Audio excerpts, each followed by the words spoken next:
जय हिंद दोस्तों, कैसे हैं आप सब। आप सभी का स्वागत है नालंदा यूनिवर्स 77 पर। दोस्तों, आप सभी का अपना यूट्यूब चैनल नालंदा यूनिवर्स 77 पर स्वागत है।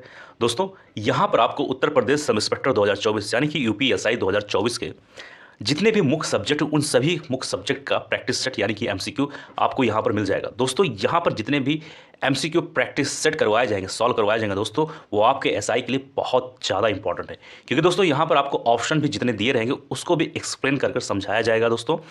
और हमारा एक छोटा सा प्रयास है आप सभी के लिए कि आपका बढ़िया नंबर से, अच्छे नंबर से यूपीएसआई में सिलेक्शन हो दोस्तों। ये हमारी शुभकामनाएं आपके साथ हैं दोस्तों। इस वीडियो को देखिए और अपने दोस्तों के साथ यह वीडियो जरूर शेयर करिए। जय हिंद। जय हिंद दोस्तों, आज हम सब बात करने वाले हैं सवाल नंबर 151 के बारे में। इससे पहले 150 तक सारे वीडियो अपलोड कर दिए गए हैं। ये आज हिंदी का 7वां भाग है। और जैसा आप सभी को पता है कि यूपीएसआई यानी कि उत्तर प्रदेश सब इंस्पेक्टर 2024 का प्रैक्टिस सेट है। इस वक्त हम लोग बात कर रहे हैं हिंदी के बारे में। हिंदी का हर एक चैप्टर वाइज, हर एक टॉपिक वाइज इस यूट्यूब चैनल पर बात होगा। उसके बाद में जीएस और मैथ, रीजनिंग, तमाम सारे सब्जेक्ट जो यूपीएसआई से संबंधित हैं, इंपॉर्टेंट टॉपिक, इंपॉर्टेंट सीरीज़, हर एक चीज़ इस चैनल पर बात होगा। तो चलिए शुरू करते हैं आज का सवाल। सवाल नंबर 151 है। इसमें कहा गया है कि खड़ी बोली या कौरवी का उद्भव सोर्स यानी अपभ्रंश के निम्नलिखित में से किस रूप में हुआ।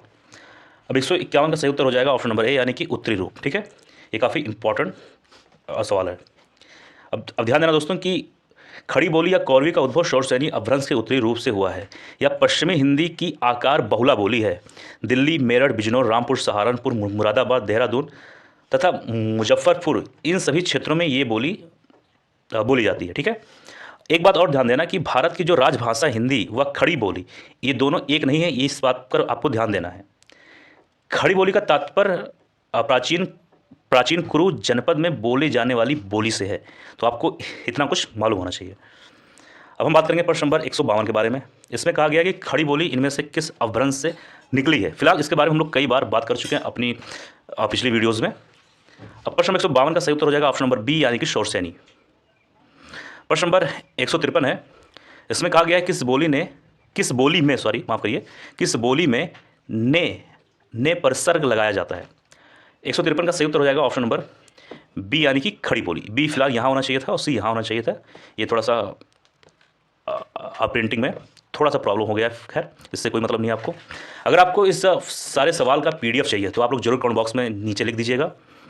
और जो आप सभी को पीडीएफ दिया जाएगा, जो भी आप सभी को पीडीएफ प्रोवाइड कराया जाएगा, वहाँ पर हर एक सवाल का एक्सप्लेनेशन अच्छे तरीके से रहेगा। तो आप लोग अगर पीडीएफ चाहिएगा तो जरूर कमेंट बॉक्स में नीचे लिख दीजिएगा। प्रश्न नंबर 154 है। 154 में कहा गया है कि इनमें से किस विद्वान ने अपभ्रंश के लिए पुरानी हिंदी शब्द का प्रयोग किया। अब इस सवाल का सही उत्तर हो जाएगा ऑप्शन नंबर डी यानी कि चंद्रधर शर्मा गुलेरी। ठीक है, ये काफ़ी इंपॉर्टेंट सवाल ये भी है, तो ध्यान देना। चंद्रधर शर्मा गुलेरी ने अपभ्रंश के लिए पुरानी हिंदी शब्द का प्रयोग किया है। अपभ्रंश मध्यकालीन भारतीय आर्य भाषा और आधुनिक भारतीय आर्य भाषा के बीच की कड़ी है। फिलहाल इसके बारे में हम लोग अपनी पहली वीडियोस में ही बात कर चुके हैं। ठीक है, इसे संधिकालीन भाषा भी कहते हैं। तो इतना कुछ आपको मालूम होना चाहिए। बात करेंगे प्रश्न नंबर 155 के बारे में। इसमें है कि भाषा संवर्धनी सभा कहाँ स्थापित की गई थी। 155 का सही उत्तर हो जाएगा ऑप्शन नंबर बी यानी कि अलीगढ़। इसकी स्थापना बाबू तोताराम द्वारा की गई थी। प्रश्न नंबर 156 है। इनमें से कौन सी भाषा भारूपीय भाषा परिवार की शाखा है। 156 का सही उत्तर हो जाएगा ऑप्शन नंबर सी यानी कि आर्मेनी। अब एक चीज़ ध्यान देना दोस्तों कि भारूपीय भाषा आप लोगों ने हमारी वीडियो में कई बार सुना होगा। अब इसके बारे में थोड़ा सा जान लेते हैं। भारतवर्ष से लेकर यूरोप तक फैली हुई भाषाओं के समूह को भारूपीय भाषा परिवार कहते हैं। जैसे कि नाम से ही पता चल रहा होगा, भारत से भारत और यूरोप। ठीक है, जैसे कि यहाँ पर देख सकते हैं यूरोपीय। ठीक है, तो इनमें कई सारी चीज़ें आती हैं जैसे कि अल्बानी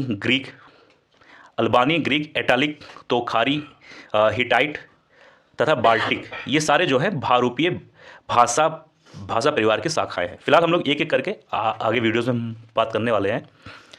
प्रश्न नंबर 157 है। इसमें कहा गया है कि निबट्ठा इनमें से किसकी उपबोली है। 157 का सही उत्तर हो जाएगा ऑप्शन नंबर सी यानी कि बाघेली की। प्रश्न नंबर 158 है कि संत सींगा की भाषा क्या थी। अब 158 का सही उत्तर हो जाएगा ऑप्शन नंबर डी यानी कि पंजाबी। एक मिनट चाहिए। एक मिनट, हाँ 158 क्या है, संत सींगा की भाषा क्या थी, तो इसका सही उत्तर हो जाएगा ऑप्शन नंबर डी, डी यानी कि निमाड़ी। एक चीज़ ध्यान देना, यहाँ डी यहाँ होना चाहिए था, लेकिन खैर कोई बात नहीं, इसका सही उत्तर हो जाएगा डी यानी कि निमाड़ी। अब निमाड़ी जो है दोस्तों, ये मध्य प्रदेश के निमाड़ी क्षेत्र में बोले जाने वाली एक कह सकते हो भाषा, या फिर एक ये बोली है। प्रश्न नंबर 159 है, इसमें कहा गया कि बनाफरी इनमें से किस बोली की उपबोली है। 159 का सही उत्तर हो जाएगा ऑप्शन नंबर डी, डी यानी कि इनमें से कोई भी नहीं। अब आइए इसके बारे में थोड़ा सा हम लोग जान लेते हैं। इसमें पूछा गया सवाल में कि बनाफरी इनमें से किस बोली की उपबोली है, तो दोस्तों इसका सही उत्तर होना चाहिए था बुंदेली, लेकिन यहाँ पर बुंदेली कहीं पर ऑप्शन में नहीं है, इसलिए इसका उत्तर हो जाएगा इनमें से कोई नहीं। लेकिन इसका सही उत्तर कभी पूछा जाए तो इसका सही उत्तर हो जाएगा बुंदेली, ठीक है। और बुंदेली के बारे में आप सभी को पता होगा कि बुंदेली जो है पश्चिमी हिंदी की एक बोली है जिसका विकास शौरसेनी अपभ्रंश से हुआ है, ठीक है। अब ये भी जान लेते हैं कि आखिर पश्चिमी हिंदी के अंतर्गत क्या क्या आते हैं, जैसा हम लोगों ने अपनी पिछली वीडियो में विस्तार से बात कर चुके हैं, फिलहाल तब भी आप लोग जान लीजिए। जैसे कि वज्र, कन्नौजी, कौरवी, कौरवी को हम लोग खड़ी बोली भी बोलते हैं, ठीक है। तो कन्नौजी, कौरवी या फिर खड़ी बोली, हरियाणवी, ये सारे भाषा जो है पश्चिमी हिंदी के अंतर्गत आते हैं। बात करेंगे प्रश्न नंबर 160 में, इसमें कहा गया निम्नलिखित बोलियों में से किस बोली का विकास शौरसेनी अपभ्रंश से नहीं हुआ है। इस सवाल में आप सभी को ध्यान देना है, यहाँ पूछा गया नहीं हुआ है, तो इस चीज ऐसे सवालों पे आपको ज़्यादा ध्यान देना है। फिलहाल सही उत्तर हो जाएगा ए यानी कि बाघेली। इसका मतलब ये हुआ कि बाघेली जो है इसका विकास शौरसेनी अपभ्रंश से नहीं हुआ। इसका मतलब हुआ कि बी सी डी यानी कि बुंदेली, कन्नौजी और ब्रजभाषा, इन तीनों का विकास शौरसेनी अपभ्रंश से हुआ होगा, तो ये बात सही है, ठीक है। अगला सवाल है 161 कि दक्षिण भारत हिंदी प्रचार सभा का मुख्यालय किस शहर में है। इस सवाल का सही उत्तर हो जाएगा ऑप्शन नंबर डी यानी कि चेन्नई, ठीक है।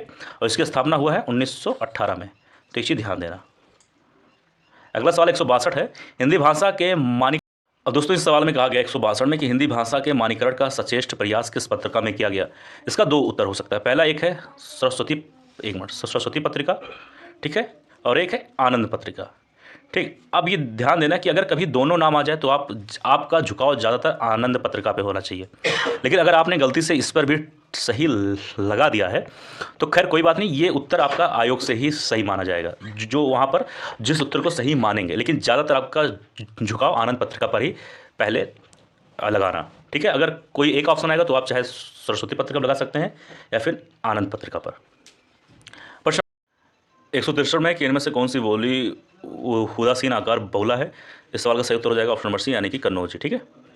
अब आइए बात करेंगे प्रश्न नंबर 164 में, इसमें कहा गया इनमें से कौन सी बोली आकार बहुला है। अब इस सवाल का सही, एक मिनट चाहिए, इस सवाल का सही उत्तर हो जाएगा ऑप्शन नंबर सी यानी कि कौरवी। अब कौरवी को क्या कहते हैं, शायद आप सभी को मालूम होगा, कौरवी को हम लोग कहते हैं खड़ी बोली, ठीक है। तो इनमें से क्या पूछा क्या गया है, इनमें से कौन सी बोली आकार बहुला है, तो सही उत्तर हो जाएगा कौरवी, ठीक है। प्रश्न नंबर 165 है, इनमें से कौन सी बोली जो है, एक मिनट, कौन सी बोली टा वर्ग बहुला है। अब 165 में उत्तर की बात करें तो इसका सही उत्तर हो जाएगा ऑप्शन नंबर ए यानी कि मालवी। 165 का सही उत्तर हो जाएगा ऑप्शन नंबर ए यानी कि मालवी, ठीक है। अब मालवी के बारे में आप सभी को पता होगा कि मालवी राजस्थानी हिंदी की एक उपबोली है, ठीक है।